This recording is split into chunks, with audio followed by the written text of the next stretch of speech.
Imagine buying a stock at $3.30 and watching it soar to $42, only to crash back to under $10. Would you hold through the chaos? Most of us like to think we would, but the reality of that emotional roller coaster is far more challenging than it sounds. Now, what if I told you that same stock is worth over $900 today? In this video, we're diving into an incredible article that breaks down why holding great stocks is one of the hardest and most rewarding skills in investing. Stick around because this could completely transform how you think about your portfolio. Welcome to Sage Investing, bringing you timeless investing wisdom. If you're looking to improve your investing knowledge, make sure to subscribe and hit the like button if you found this useful. The article I'm referring to is titled "Buying a Good Stock is Easy, but Can You Hold?" by Chin Hui Leong, and the stock he is talking about is Netflix. It's been generating a lot of buzz online, and for good reason. It offers insights that can change the way we view investing. It starts with a story. Imagine buying Netflix shares at $3.30 in January 2007.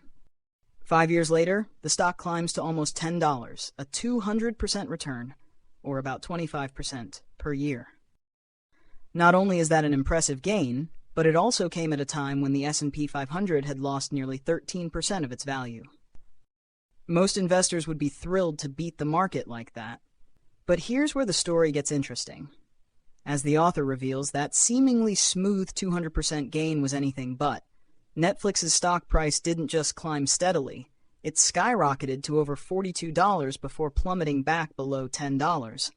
Imagine the emotional roller coaster of riding those highs and lows. That's insane, right? But how do you feel about this investment now? I bet you wouldn't feel as good as before. Maybe you'd even wish you had sold your shares when they were at $42. But if you had sold the stock at its peak, you would have missed out on a fortune. Those who held on have seen Netflix's stock climb to over $900 today. Here's what I want you to understand. Sticking to a buy and hold strategy is harder than it seems, even with a big winner. In theory, it's simple. Just buy and hold.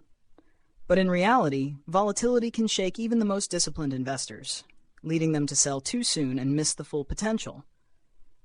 Charlie Munger said, "The big money is not in the buying or selling, but in the waiting." He's right, but holding a stock is tough. Doubts creep in, and investors often sabotage themselves. As the stock hits $42, the temptation to sell can be overwhelming, while fear at $10 might prompt panic selling. This is why mastering the art of holding a winning stock is crucial. So, how do you do it?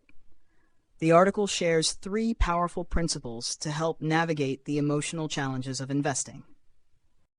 The first principle is, don't fall into hate with your stock. We often hear about not falling in love with a stock, but the opposite can be just as dangerous. When a stock declines, it's easy to focus on the negatives and ignore the positives. Take Netflix in early 2022, for example. It lost over 1 million subscribers, and panic set in. Investors scrambled for answers, citing everything from a crowded field of competitors to a perceived lack of quality content. But in the process, they overlooked the company's plan to launch an ad-supported option while cracking down on password sharing. Just 6 months later, Netflix launched its new ad-supported plan and surpassed all expectations, adding 15 million subscribers, 15 times what it had lost. Those who sold in fear missed out on the massive rebound and the incredible gains that followed. The second principle is, beware of false narratives. The media loves to create winner-takes-all stories, pitting competitors like Netflix and Disney against each other. It often frames the competition as a dramatic showdown, suggesting that for one company to thrive, the other must falter. In reality, success doesn't require the failure of the other. Both can coexist and succeed. Think of Visa and MasterCard, or Coca-Cola and Pepsi. Households frequently subscribe to both Netflix and Disney+. Don't let misleading narratives force you out of a great investment. Finally, principle number 3 is, it's better to hold a losing stock too long than to sell a winning one too early. This principle can be hard to swallow. but it's true. While not every stock deserves to be held long-term, the regret of selling too soon can outweigh the losses from holding a few underperformers. The author shares his own experience of selling half his Netflix shares early, missing out on 6,200% gains on those shares. It's often better to hold on to a struggling stock for too long than to let go of a winning one too early.